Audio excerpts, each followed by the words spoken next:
bazobanikela ngoJesu ukuze laba abakholwa uJesu bangabe besabhubha kodwa babe nokuphila okuphakathi. Yebo, umuntu akuxhumane ukuphila okuphakathi. Uma enqaba bamphela uJesu empilweni yakhe noma beqiniseka ukuthi uJesu akamphele acknowledge njengenkosi nokusindisa.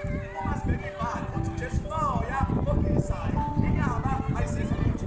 Amazwi eBhayibheli eliphila akumoya amanye amazwi uNkulunkulu abantu akhe aphilisa abantu bonke abamnyama ukholo ibhalo elikhuluma ngazo yenza ukuthi abantu abaningi bebe ne-understanding yethu lithi abantu bakufa ngenxa yokuswela ulwazi.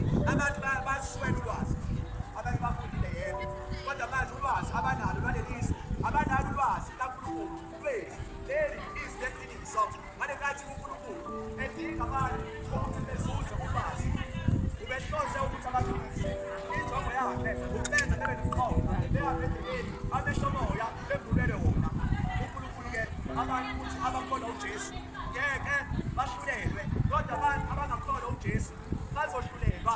Ingani abantu abangakholwa uJesu bazolamba ngoba banqaba iqiniso elivela kuNkulunkulu? Kungani laba abakholwa uJesu bengeke balamba?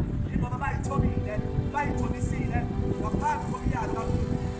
Iqiniso leli uyise ayithanda indodana banikela bonke esandleni sayo. Okholwa indodana kasayifeni yebo, ungakholwa indodana ngeke akholwe. Kodwa unaka iqiniso kaNkulunkulu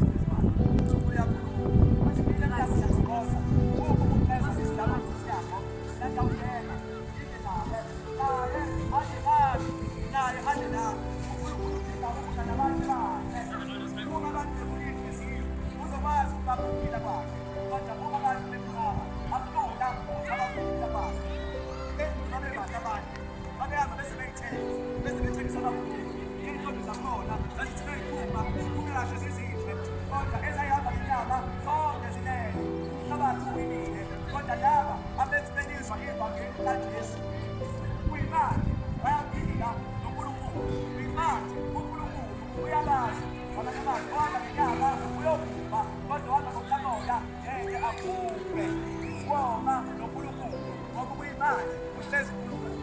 Umyalo kaNkulunkulu lo kuba abantu bonke bakholwe egameni lendodana yakho uJesu bathandane. Njengoba ekhiphe umyalo othi umyalo uhlala kuye naye uhlala kuba ngomoya abanikela wona.